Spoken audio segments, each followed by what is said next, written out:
segunda-feira, 23 de maio de 2005, 22 horas, 13 minutos. Estamos aqui com mais um Maiêutica, pelas ondas cabeadas e eletromagnéticas de nossa TV Leme. Temos aqui de fazer um agradecimento à senhora Ângela Cristina Ciccone Faveri Romanzotti, a Crica, lá do INSS, autora desta pintura aqui, que serve-nos de cenário há muitos anos, desde o início do nosso programa, fez-nos presente deste quadro. Aquele outro ali, né, da autoria da Kika, da minha cunhada Eliana de Fátima, nós estamos tentando fazer com que também consigamos a doação para que continue aqui, né, enriquecendo o cenário de Maiêutica. Hoje nós que militamos nos palcos e nos picadeiros deste mundo, amadores ou profissionais, estamos de luto pelo passamento do senhor Valdemar Saissel, o palhaço Arrelia. O senhor Valdemar Saissel faleceu hoje, vítima de uma pneumonia, e completaria 100 anos de idade no próximo dia 31 de dezembro. Portanto, falece aos 99 anos, ele que durante muito tempo nos alegrou nas tardes de domingo com o famoso Cirquinho do Arrelia, que foi ao ar pela TV Record até o ano de 1973. Nós que trabalhamos com circo, com teatro, temos uma dívida muito grande para com este senhor que infelizmente hoje deixou o nosso convívio.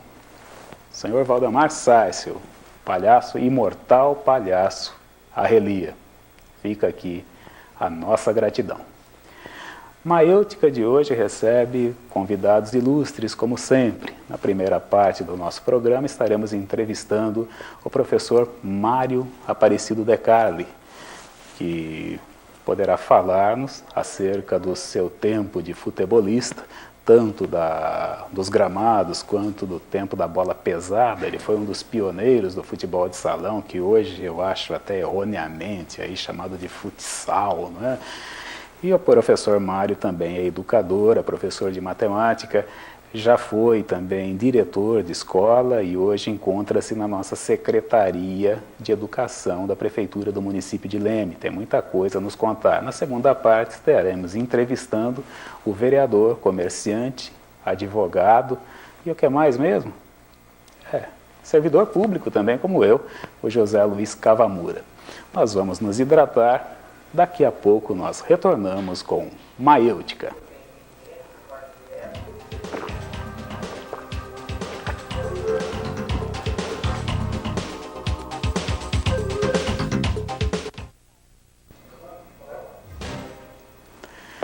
22 horas 18 minutos. Maiêutica, como todos sabem, é patrocinado pelo restaurante Piazza. Restaurante Piazza, o ponto certo do seu paladar. Localizado ali na Avenida 29 de Agosto, 603. Fone 3554-8850. Restaurante Piazza. E nós também estamos aqui sob o patrocínio da distribuidora de revistas Sílvia. E agora também do jornal Correio Regional. O Jornal Correio Regional atende pelo telefone 3554-1200. Professor Mário de Carli, boa noite. Boa noite, Lázaro. Boa noite, telespectadores da TV Leme. É com muita alegria que a gente está aqui nessa noite meio triste, né? Porque a gente perdeu um pouquinho da alegria com a morte do palhaço Arrelia. Ele foi um marco na nossa juventude. Ela transmitiu tanta alegria, não só para nós, para os nossos filhos, né, que estão aí, e a gente fica muito triste hoje. Triste, mas alegre, porque ele deixou um legado muito grande para a gente. Ele deixou uma coisa muito, muito extensa de alegria dentro do coração da gente. Então, por isso que a gente sente um pouquinho de tristeza e alegria pelo legado que ele deixou para a gente. É um dos trabalhos que a gente desenvolve aí, né, talvez até pouca gente saiba, às vezes nós nos vestimos de palhaço, também trabalhamos como palhaço, e é inevitável, né? Quando assim fazemos, alegrando as crianças, é uma coisa até muito prazerosa ali, quando nós temos oportunidade de fazer. O palhaço Arrelia, ele é o nosso ponto de referência. Nós imitamos mesmo, escrachadamente, que pouca gente soube ser palhaço como ele. Ele contracenava ali naquelas tardes da Record com o Palhaço Pimentinha, que era sobrinho do Valdemar Saissel, né? E com o Henrique, que era mais velho, a quem ele chamava de Estufadinho. E o cirquinho ali era desenvolvido ao vivo, né? Em preto e branco, a TV colorida, a cores veio só no ano de 72, ele chegou ainda a fazer um pouco de TV colorida, né, entre 72 e 73, mas deixou-nos aí um grande legado e nós só temos de ficar felizes por sermos brasileiros, né, conterrâneos desse grande senhor Valdemar Saissel, que merece todas as nossas homenagens. Eu estou me emocionando aqui, que coisa, né? Professor Mário, falei em conterrâneo, me parece que o senhor não é de Leme, né? Olha que coisa. Mas de coração a gente é de Leme, né? Porque a gente nasceu em Santa Cruz. Nasci, mas de Santa Cruz a gente veio para cá com poucos meses de idade. E hoje eu só lembro de ter vivido em Leme. Em Leme. Logicamente, admiro muito a cidade de Santa Cruz, tenho muitos amigos lá, gosto da cidade, mas só que o coração meu é azul e branco. Uma vez em Leme, o seu pai, seu Antônio, que ele se chamava? Luiz. Seu Luiz, isso. E eles se instalaram onde? Ele e sua mãe, a dona? Dona Benedita. Dona Benedita. Eles já se instalaram ali naquela esquina, próximo da linha férrea, aquele barzinho que ficou durante muito tempo, né? Ali ficou um ponto tradicional, o bar do Sr. Decardi. A primeira moradia da gente foi em frente à estação, chamava o Bar da Estação, que era em frente ao Hotel Dom Manuel, né? Que era ali do seu Chico Jimenez, e a gente ficou ali por 9 anos. 9 anos ali. 9 anos. Ali então já era na 29, né? Era na 29, a esquina do 29, ali onde que tem hoje tem uma churrascaria. É o Galetos. Logo ali, né? em seguida, né? Ali tinha o bar que era do meu pai, que era o Luiz Decardi. E logo em seguida ali, para cima, era um armazém. O armazém do seu Francisco Cardoso. Depois, no local onde que é o Cine Alvorada hoje. Nós ficamos 9 anos ali, mudamos um pouquinho ali em frente à Permatex.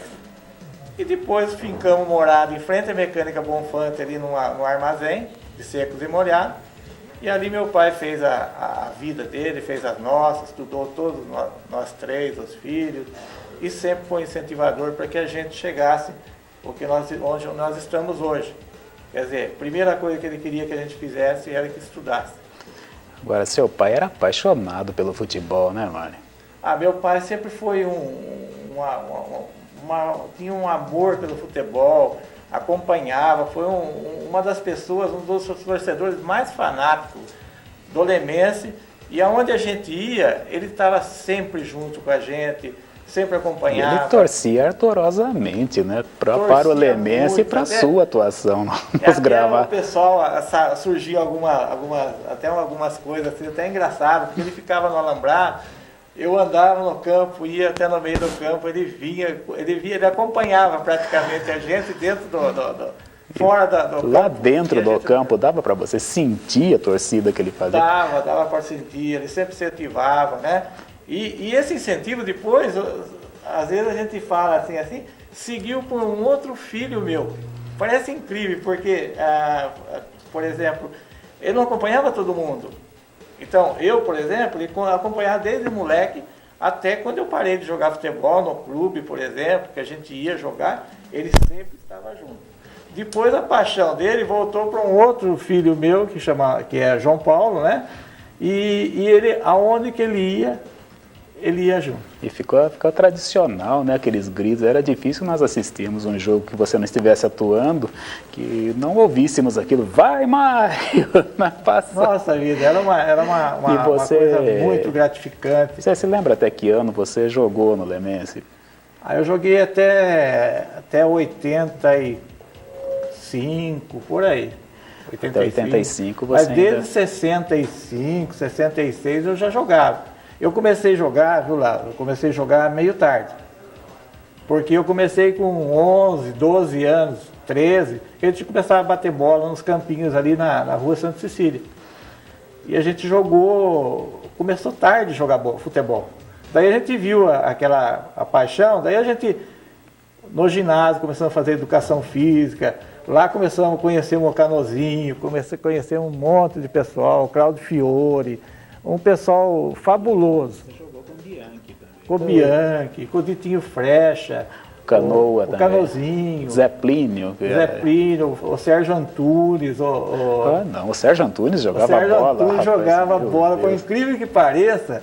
A turma não fala, mas temos muitas fotografias, inclusive tem uma fotografia, por exemplo, do Bandeirante, que o Sérgio Antunes era o centroavante. Agora fala uma coisa pra mim, o Tiãozinho Caluri veio aqui e falou que jogava bola, é verdade isso? Ele jogava quando a gente era juvenil, infantil, assim, a gente jogava no Bandeirantinho, depois ele jogou um tempo no 28 de março. Quem treinava o Bandeirantes que você acabou de citar? Era o Fiola, né? Fiola era Parece que ele formou muitos jogadores, né? Nossa vida. Inclusive o time mais famoso do Bandeirantes, né? Foi que praticamente duelava com o Bancário. Então daí lá saiu o Ditinho, o Dito Frecha, o Zé Plínio, o Lolo, o saudoso Lolo, o saudoso Robertinho Moraes, né?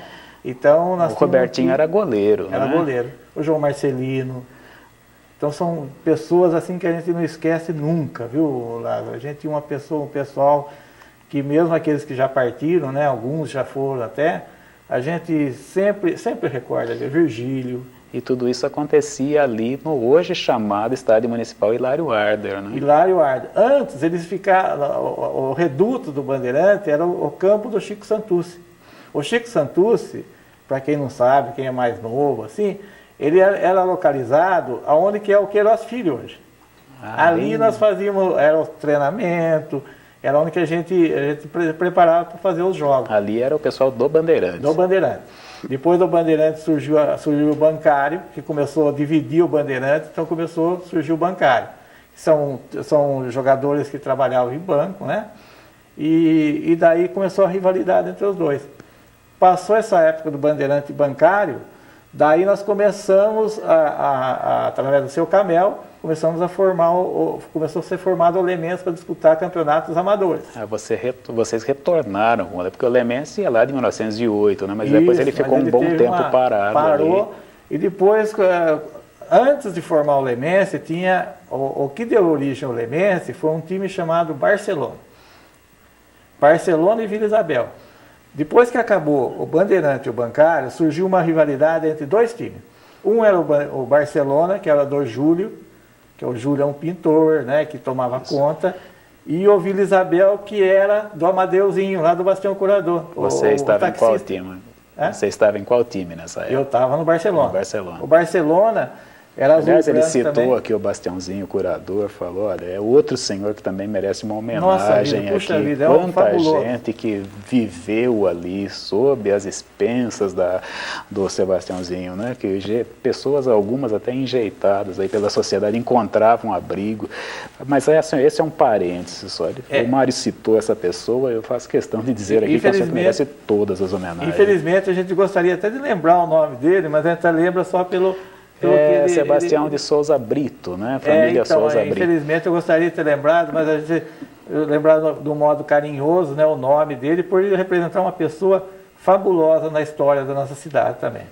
Agora, você chegou a jogar naquele campeonato amador, então você falou em Bandeirantes e Bancários, porque havia ali alguns times, né? O Santa Cecília mesmo que representava a cerâmica ali localizada na rua que você foi morar depois. Havia o Grêmio, havia o Ipiranga, o Capitólio. Era um pessoal que jogava. Real Avenida, eu me recordo muito desse. São Cristóvão surgiu um pouco depois. E todo esse pessoal. O Santa Cecília, ele congregava alguns jogadores egressos do antigo Lemense, aquele Lemense que havia acabado. Jogava nele o meu tio Renato, o Eli Vieira, o Nego Brioni, mas era um pessoal já bem avançado, né, em idade, que havia representado muito bem o time de futebol do Lemense. O Lemense ficou naquele interregno ali e surgiu esse o Bandeirantes e o Bancários. Houve uma época que o Bancários também chegou a disputar a terceira divisão, né? Se não me engano. Disputou acho que 1 ano ou 2 anos, eles disputaram a terceira divisão, quando já não tinha mais muito aquela rivalidade, porque os jogadores já do Bandeirantes começaram a sair. Continuou o Bandeirantes com aquela...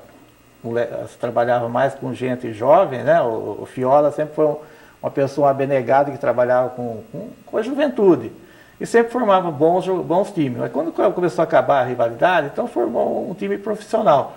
Gostaria de abrir um parênteses que o primeiro time que eu disputei um campeonato amador foi por Santa Cecília. Depois dessa época do Nego Brion, nós tínhamos uma camisa marrom, da cor do tijolo mesmo. Havia uma chaminézinha aqui, isso, né? E lá tinha um pessoal saudoso, tinha o Caicai, o Carboreto, o Porfírio, e tem o Zé Carlos Ravanini que jogava, foi um dos primeiros incentivadores da gente na Santa Cecília, foi o Zé Carlos Ravanini, que eu tinha 17 anos, 18 anos, e insistia para a gente jogar, né? E a gente foi jogar em Araras uma vez lá contra o Circulista, que não perdia de ninguém. Nós fomos lá, tanto que ele fez eu colocar eu no campo. Que é o primeiro jogo que eu joguei na minha vida com chuteira. E daí eu colocamos e ganhamos do Circulista, que era um time imbatível lá dentro de Araras. Lá em Araras. E daí para frente a gente começou a carreira da gente. Bem, gente, não que eu ache me perdido, mas essa conversa aqui tende mesmo a se estender. Nós estamos falando da história de Leme, né, e da história do esporte de Leme. E o professor Mário, depois ele também participou da bola pesada, chamada bola pesada, com o tempo do futebol de salão. Eu me recordo dele jogando pela Associação Lemense de Universitários, uma associação que também encontra-se extinta, que congregava os universitários lemenses, né? Aquele ano de 69, acho que foi o primeiro campeonato de futebol de salão em Leme. Você jogava para Alo, durante aquele campeonato. O Simeone era goleiro, você, o Zezé Gato, o próprio Dr. Geraldo Macarenco, que era universitário ainda, né? O Pupo, o Arthur Pupo também.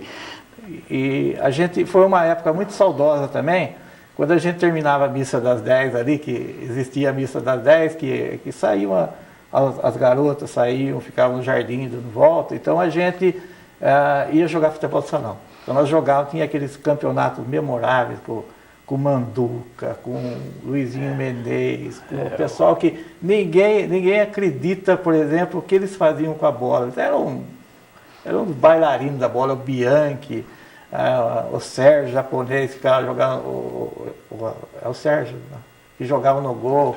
Depois o Caio Prado, aquela turma do Curtume, do Ribeirão do Meio, fabulosa, que tinha cada time excepcional. O Bispo, né? Jogava muito bem também. O Bispo, para quem não conhece, para quem nunca viu jogar, só pulando um pedacinho, nós começamos o Lemense, nós jogamos 27 partidas e não perdemos nenhuma.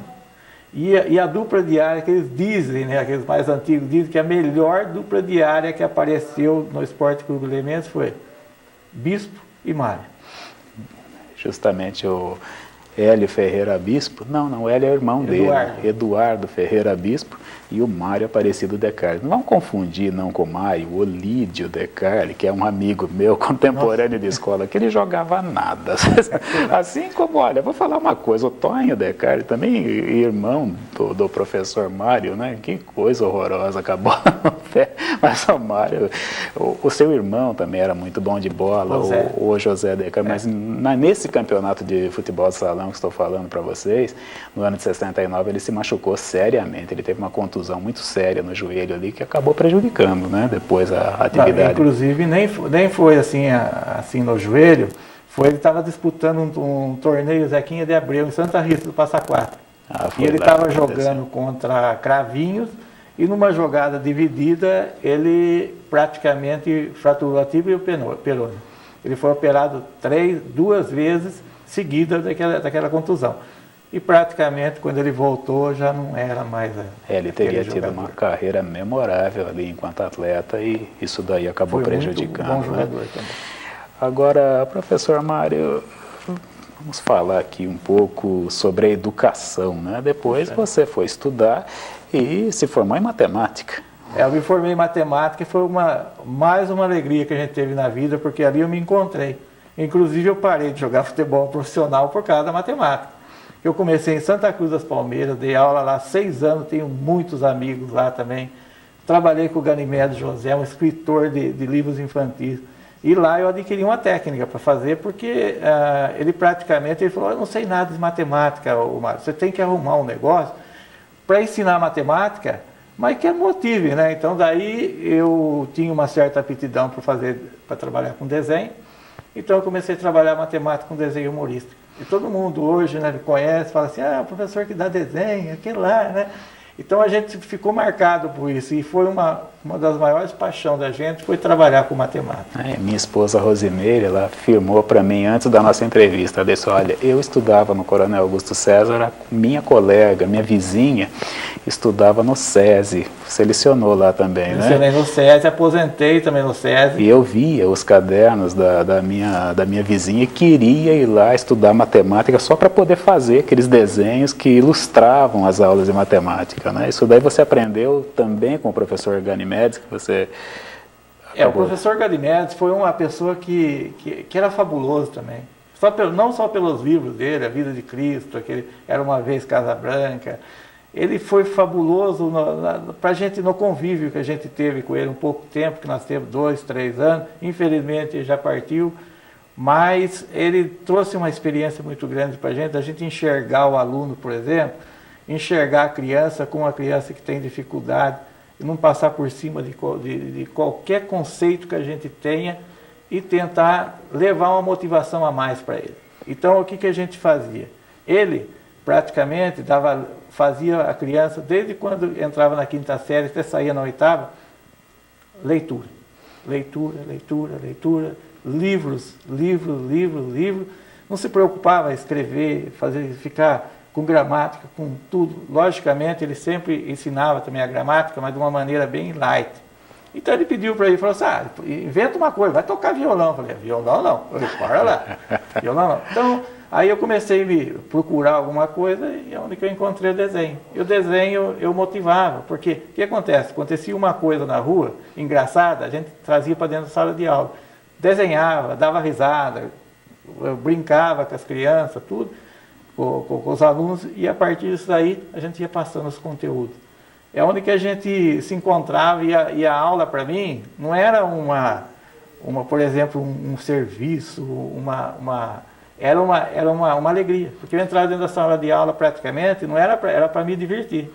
São essas coisas que alguns educadores, né, como Contardo Calegares ou Rubem Alves, eles dão palestras sobre isso, né? Até o próprio Jairo de Paula, lá com um pouco menos de profundidade, se me permitem a crítica, mas eles trazem, né, para a educação essa necessidade de tornar o ensino, na medida do possível, né, algo prazeroso, não aquela rigidez que caracterizou aí um determinado período da educação brasileira.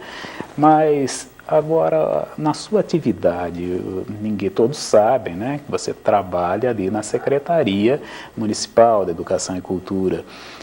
Fazendo umas perguntas mais específicas acerca da sua atuação na secretaria, professor Mário, dados os problemas atuais que existem aí na nossa sociedade, no nosso cotidiano, o senhor é a favor da progressão continuada?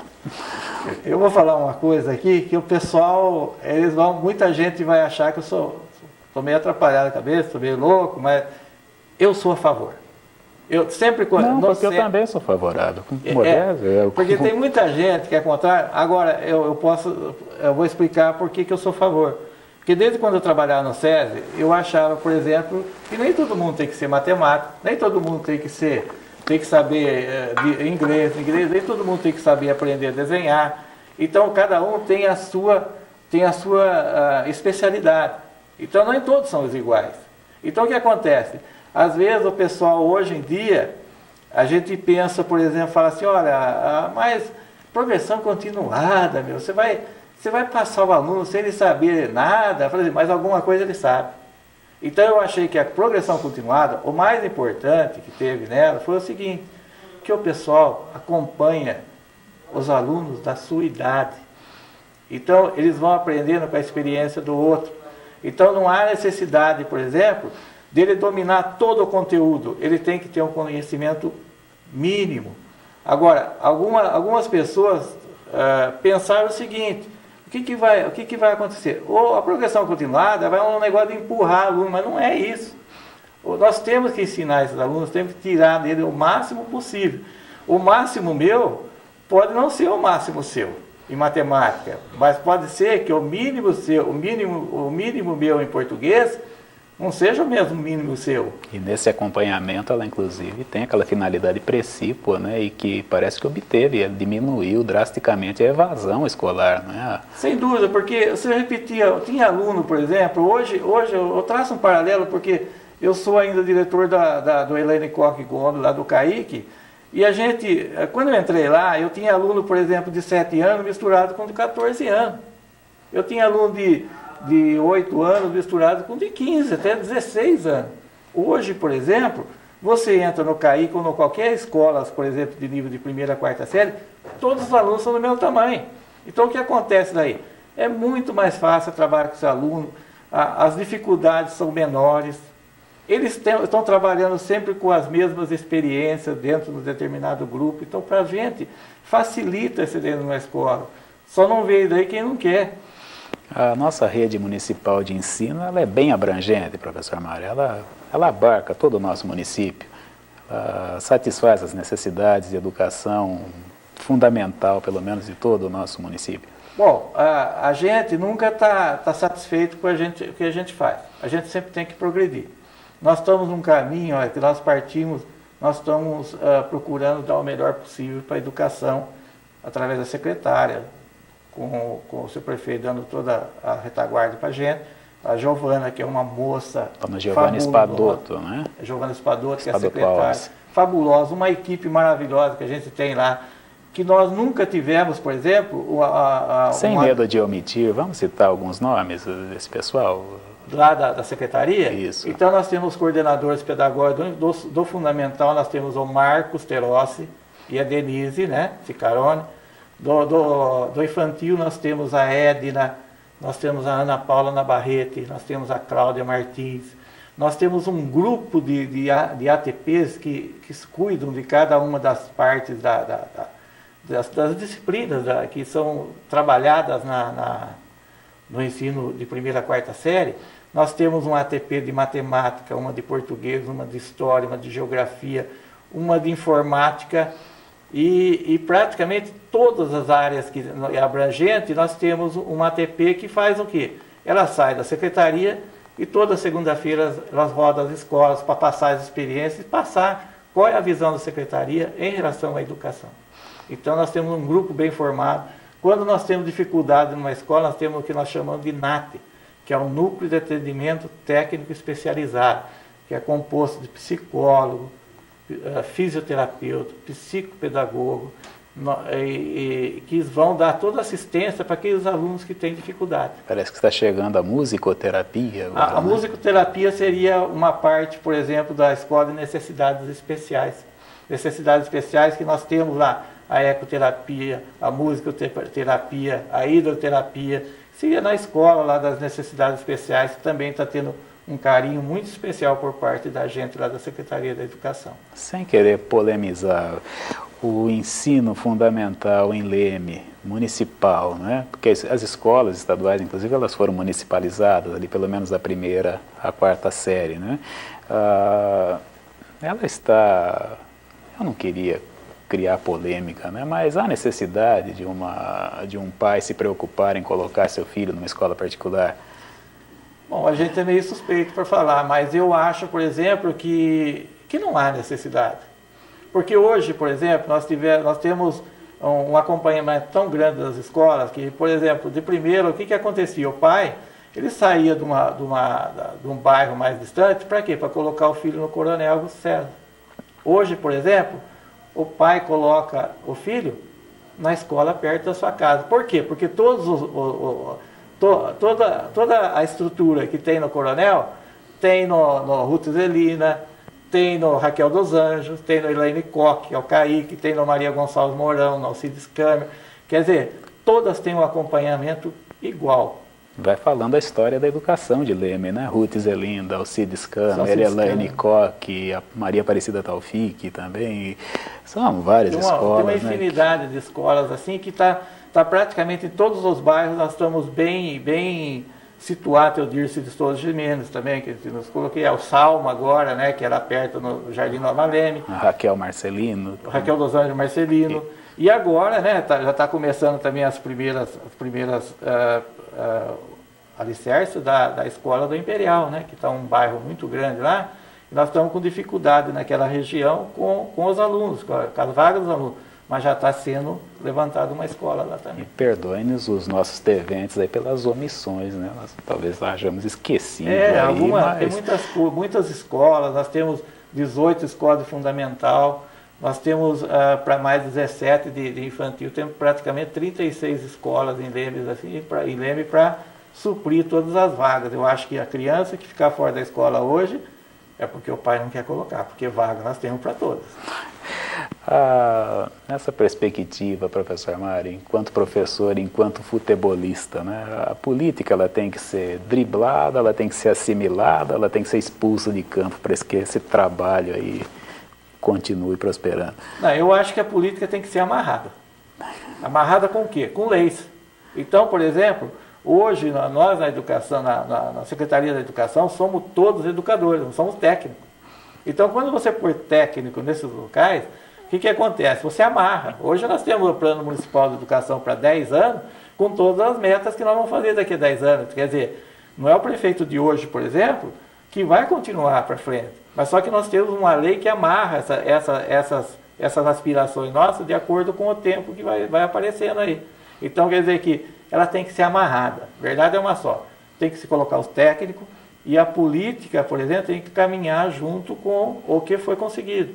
Porque anteriormente o que acontecia? Cada administração, logicamente todas as administrações tiveram seu mérito para a gente chegar no estágio que nós encontramos hoje, tinha seu modo de ver a educação. Então, acabava uma determinada administração, começava outra e falava que lá estava tudo errado, vamos começar tudo de novo. Agora não. Agora nós temos um plano de trabalho para 10 anos. E esse plano tem que ser cumprido, porque é lei. Bem, nós conversamos aqui, né? Vocês viram o ritmo do professor Mário Decari, é intenso. Ele tem todo um trabalho aí, tem todo um histórico respeitabilíssimo, e foi com muita alegria que nós o recebemos aqui em nossa Maêutica. Professor Mário, fica aí o tempo para o senhor dizer um até breve para os nossos deventes. Olha, a gente só tem a agradecer o espaço que você concedeu para a gente. Sabe por quê? Porque tem algumas coisas que ficam dentro da gente, que a gente quer soltar isso daí, quer passar para o pessoal mais novo, né? O pessoal mais antigo, que conhece a gente faz muito tempo. Eu acho que praticamente, olha, do SESI, nós começamos em 74 a 97, aposentei no SESI, no Estado, no custódio, fiquei no custódio desde a fundação da escola até praticamente em 90 e agora 2001, 2002, que eu também me afastei de lá por causa de aposentadoria também, mas a gente guarda muitas recordações e praticamente metade da cidade de Leme passou pela mão da gente, né? Os caras, assim, as pessoas que conviveram da nossa época. Então a gente tem muita saudade de todas as pessoas. E às vezes a gente encontra até com alguns assim que a gente não conhece muito bem, mas fala, eu fui sua aluna, eu fui seu aluno. E é uma satisfação muito grande a gente poder jogar para fora alguma coisa que está guardada lá dentro. E a oportunidade que você deu para a gente hoje vai ficar guardada também dentro da gente e para todo sempre. E nós ficamos muito felizes com isso. Deus. E com certeza o professor Mário Decari retornará em nosso Maêutica mais oportunamente para contar mais histórias e tornarmos, né, e enriquecermos ainda mais nessas noites de segunda-feira. São 22 horas, 49 minutos. Sempre sob o patrocínio do restaurante Piazza, localizado na Avenida 29 de Agosto, 603, fone 3554-8850, da distribuidora de revista Sílvia e do jornal Correio Regional. Daqui a pouco nós voltamos para a segunda parte de Maêutica. Até já!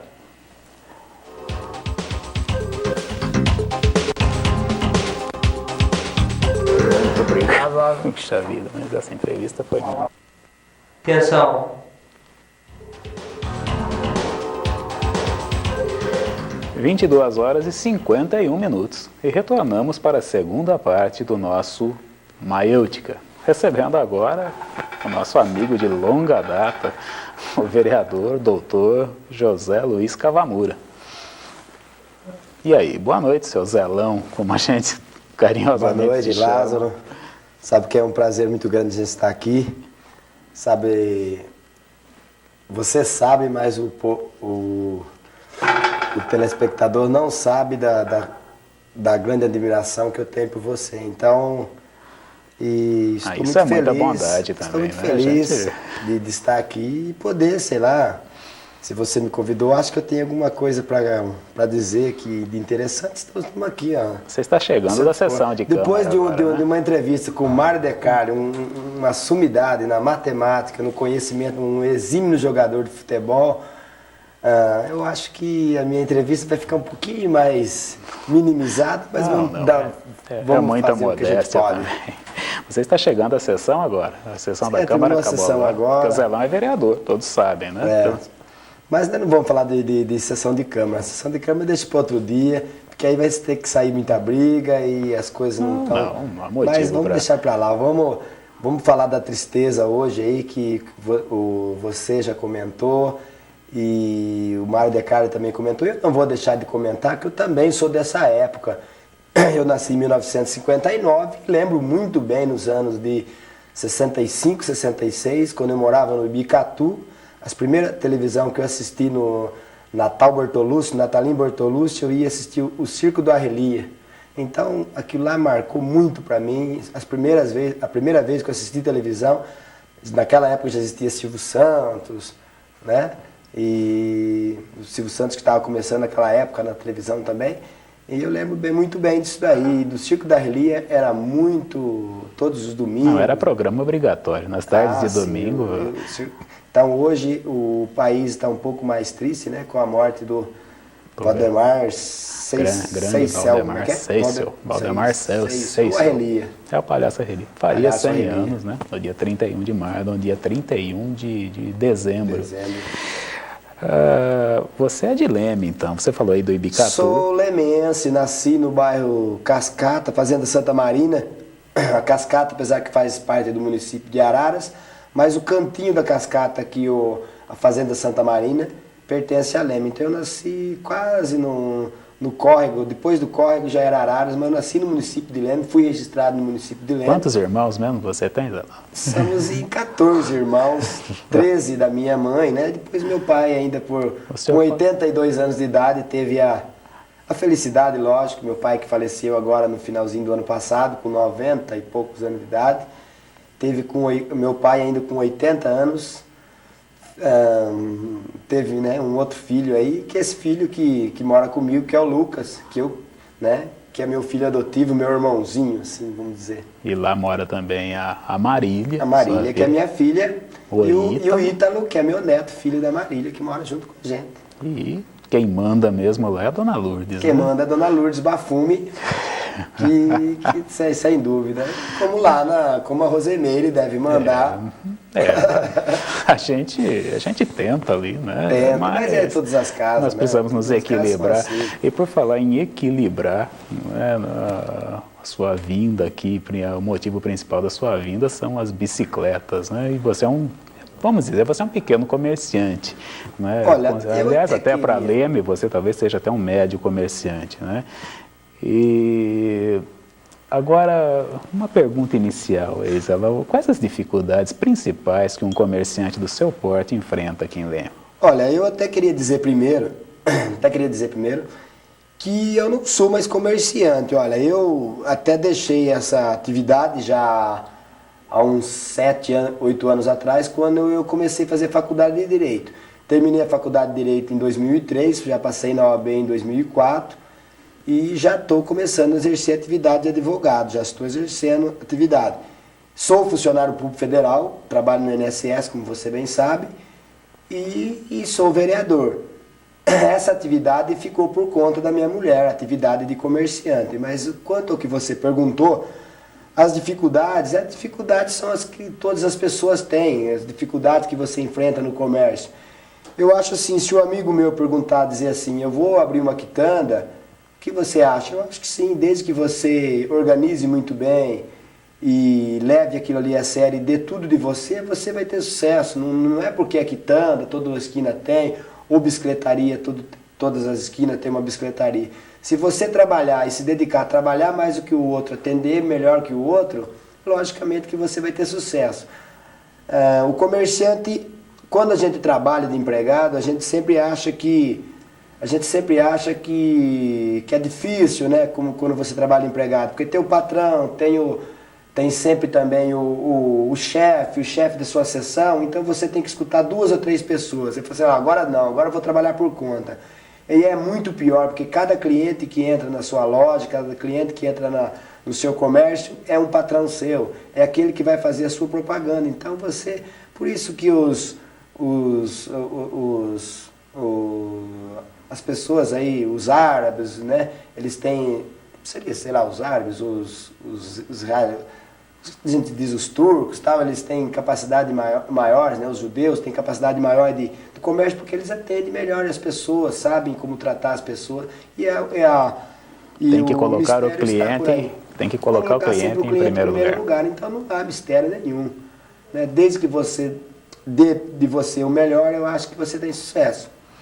Agora, mais em relação a bicicletas, por que houve assim esse apego seus com esse ramo? Olha, a história da bicicleta em Leme, eu ainda até em 70, quem começou na verdade na minha família com bicicleta foi o Sérgio Cavamura, que também foi vereador, no ano mais ou menos 77, 78.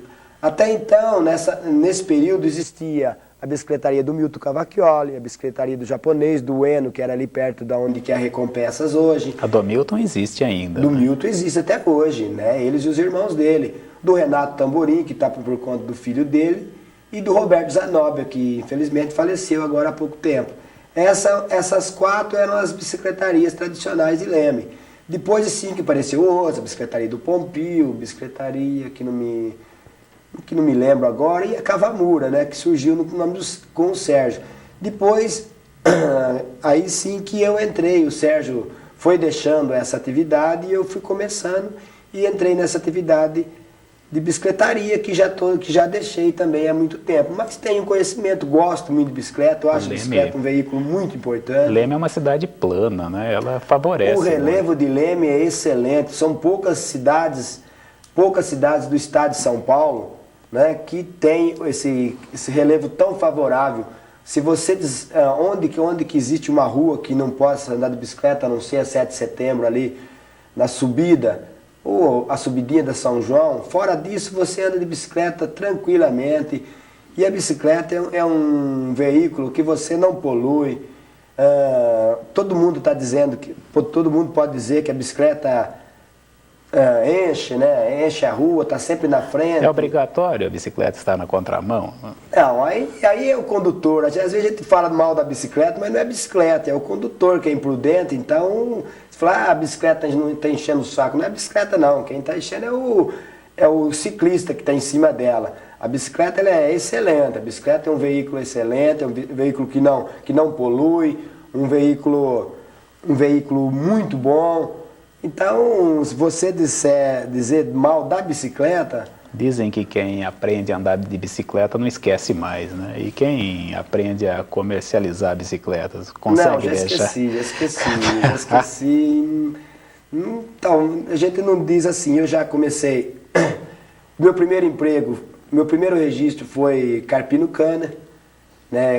Eu não digo, não vou mais voltar a carpir cana, até porque hoje existe o veneno, não exige mais a carpa de cana, né? Mas não digo que cuspo no prato que comeu. Eu já trabalhei de marceneiro, essas pontas de dedos, eu não tenho essas pontas de dedos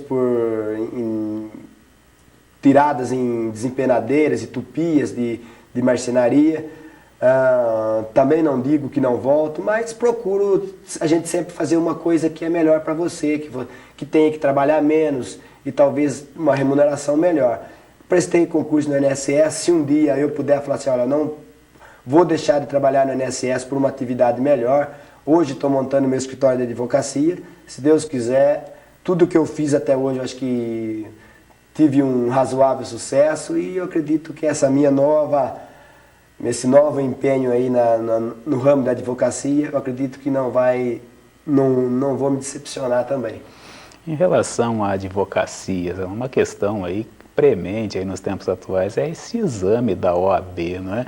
Você tem uma opinião formada a respeito dele? Olha, o exame da OAB Você é o passou seguinte, por ele até recentemente. A notícia é que anteontem, sábado, saiu, bateu um novo recorde, 12% apenas passou na primeira fase. Isso significa que se na segunda fase cair 50%, né, quer dizer, 50% de 12% vai dar 6%, né? Se o Mário De Carli está aí, ele vai comprovar que é exatamente isso. Então, dentro da probabilidade, acredito que na segunda fase vai se passar 6% dos que fizeram o exame. É muito pouco. Mas agora eu não acredito que seja tão difícil assim, porque eu passei, então eu falei assim, olha, eu passei por sorte, eu estudei, eu fiquei 5. Também não digo que quem fez e não passou, que não tenha estudado. Existe a questão do nervosismo, existe a questão de você estar bem no dia, que eu também fiz o primeiro e acabei não passando no primeiro exame. Acabei passando no segundo. Passei no primeiro, não passei na segunda fase, depois passei no primeiro e na segunda fase. Então, eu acho que o pessoal que entrar na faculdade e estudar sério, levar a sério 5 anos e realmente aprender o direito e não apenas decorar aquilo que você aprendeu e está dentro da sua cabeça, dificilmente você vai esquecer no dia da prova, né? Agora, parece que o nosso assunto aqui vai... Desviou. Não, mas é importante também, né? Em relação, voltando, né, a falar das bicicletas, você teria aí alguma visão de como disciplinar o trânsito em Leme, favorecendo inclusive esse veículo que não polui, esse veículo que até favorece a atividade física, né, do condutor, porque ele usa das próprias forças ali para se locomover, torna a coisa um pouco menos sedentária. Teria algum plano aí? Olha, como eu vim falar de bicicleta aqui, eu até gostaria de falar da história da bicicleta, mas já que você tocou no assunto, eu não vou deixar, e até se eu falar mal do governo atual aqui de Leme, você vai falar assim, porque você é do PT, você é oposição. Mas esse problema aí passa por várias administrações, não sim, é dessa, né? Então, mas eu acredito assim, olha, para quem fez uma praça ali, onde que tinha a ferrovia, que foi margeando ali a Avenida Visconde de Nova Granada, quer dizer, do lado, foi feita uma praça daqui da Mário Covas até lá no fim. Quer dizer, ali caberia muito bem uma ciclovia, que você teria as bicicletas saindo de lá do Jardim Bom Sucesso, chegando até o centro, sem atrapalhar o trânsito, né, dos carros, as motos. Então, poderia fazer uma outra nessas avenidas principais, até foi uma das indicações minhas. Então, eu sempre fiquei assim com o pé atrás de querer defender as bicicletas, porque eu tinha bicicletaria. Como eu não estou mais no ramo, apesar de a minha mulher estar ainda no ramo de bicicleta, não sei até quando, mas eu vou ter que defender. Se a defesa da bicicleta, se a bicicleta é um bom veículo, se você for num país desenvolvido, sempre a preferência sempre é do pedestre. Depois do pedestre, o ciclista. Depois do ciclista, um motociclista. Depois sim o veículo, o carro, né? Então, todo mundo que tem um carro acha que ele é o dono da rua, do mais frágil para o mais seguro, né? Do mais frágil para o mais forte, sim, né? Porque lógico que em cidades que também aquele pedestre que obedece às faixas de segurança, o ciclista que obedece às suas ciclovias, que não sobe contramão a 29 de agosto. Então eu não estou defendendo aqui jamais as pessoas porque os ciclistas de Leme são muito desorientados. Então caberia a Guarda Municipal, que a Guarda Municipal tem esse poder de polícia de fiscalizar, né, essas bicicletas. Está subindo contramão, desce da bicicleta, né? Desce da bicicleta e empurra, porque você empurrando a bicicleta é considerado como se estivesse andando a pé. Eu, às vezes, ali pela manhã, acompanhando, né, a minha esposa, a Rosimeire, até a escola Mariuzini, lá onde ela dá aula no Itamaraty, a gente segue ali pela Avenida Mário Covas. E nós cruzamos ali com milhares de bicicletas na contramão, né, descendo, estudantes ali para o pessoal do Newton Prado e tudo mais. E isso é terrível. O problema não está... Uma ciclovia resolveria esse problema, tá vendo? Quando o Mário Covas resolveria esse problema, uma ciclovia ali. E... Bem, e as bicicletas parece que foram inventadas lá pelo Leonardo da Vinci. Não, pelo pouco conhecimento que eu tenho das bicicletas, a bicicleta ela foi assim, como ela foi inventada, lá por ano acho que de 1600, 1700, já tinha uma noção de alguém querer em cima de duas rodas, lógico, de madeira, né? Que não havia ainda, acho que o ferro, não sei quando foi inventado, já foi inventado o ferro, mas ainda era em cima de madeira. Duas rodas, mas a verdadeira, dá para se considerar como uma bicicleta assim na forma de hoje, como uma bicicleta romântica, foi a Draisiana. A Draisiana ela surgiu mais ou menos em 1816, porque ela já tinha um guidão, apesar dela ser inteirinha de madeira, mas ela tinha um guidão, porque o legal da bicicleta é o equilíbrio, né? Que você em cima de um guidão, você andando, apesar que essa bicicleta ainda não tinha a tração. Você teria que empurrar com os pés, empurraria com os pés e o guidão, assim, a hora que ela pegava o embalo, você controlaria assim o equilíbrio com as mãos. Então o equilíbrio realmente foi a Draisiana que começou aí. Depois sim, aí o Dunlop, que inventou, ainda era as rodas de madeira, deveria dar um soco para danar, né? Depois aí, então, o Dunlop lá em 1800, já no final do século XIX, que inventou o pneu aí, né? Que quando inventou o pneu, mas é o curioso das bicicletas, isso aí. Depois sim que surgiram as bicicletas.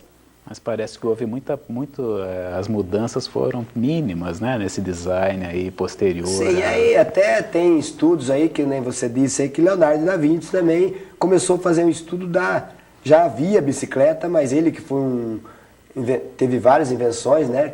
Não, eu cito o Leonardo da Vinci até como um tipo de crítica, porque a eponímia, né? A gente sempre está aqui falando em maiêutica, em termos de ideias, de história, e tudo acaba sendo atribuído a uma pessoa. E Leonardo da Vinci, até o Santo Sudário vem sendo atribuído a Leonardo da Vinci, né? Tudo parece que se originou de Leonardo da Vinci, parece até que ele acabou aí se tornando uma figura mitológica nesse aspecto todo. E eu sou contra, né, essas visões aí que às vezes acabam sendo inculcadas na história, na análise da história humana, né? Isso tudo foi fruto do suor de muita gente, inclusive depois na Revolução Industrial pôde se utilizar do ferro e aproveitando-se lá os modelos de madeira pré-existentes, e ela se tornou quase que uma perfeição ali em termos de design, né? Pouca coisa mudou. E até hoje ela tem toda essa importância aí na história dos transportes humanos e nos transportes da humanidade, e nós temos de fazer com que isso seja muito utilizado mesmo, porque a energia acaba sendo barata para que esse veículo seja utilizado. Mas há que se disciplinar, né, para que não ocorra o que vem ocorrendo, inclusive o pessoal correndo risco de morte aí, né, em nossas vias públicas. Mas, enfim, a nossa entrevista foi bastante variada, nós podemos dizer. Nós estamos aqui praticamente chegando ao final do nosso Maiêutica. Gostaria de agradecer demais a sua presença. Você conhece o Piazza lá do restaurante? Sim, pô, Piazza amigão. Aliás, o que o Zelão conhece de gente aqui em Piazza Lima, é aquela doçura de pessoa. E ele canta também. Não, a família inteira. O Piazza, quando chegou aqui em Leme, com aquele fusquinha, um fusquinha vermelhinho, eu comprei o fusquinha dele. Fusquinha que ele andava, ele era locutor da rádio aqui. Você era brincadeira. Uma doçura de pessoa, ele e a família inteira, o Carlinhos, a Pituca, nossa, todos eles. Dá para comprar um Fusca do Piazza, dá para comprar uma bicicleta do Piazza. Essa é uma outra história, mas eu te conto. Outra hora eu te conto. Mas fica aqui então o nosso programa para você dizer um até breve aí para os nossos televidentes. Eu agradeço muito. E dentro daquilo, no meu conhecimento, que tiver ao alcance da gente, a gente está aqui à vontade. E sem querer te elogiar, mas agradeço de coração essa oportunidade que você deu para poder dizer alguma coisa aos telespectadores aí, então.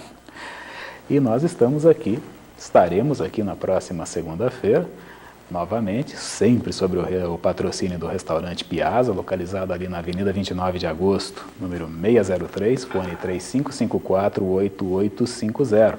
Também do jornal Correio Regional, pelo fone 3571-7876, e da distribuidora de revista Silvia. Então, na próxima segunda-feira, a partir das 22 horas, mais um Maiêutica.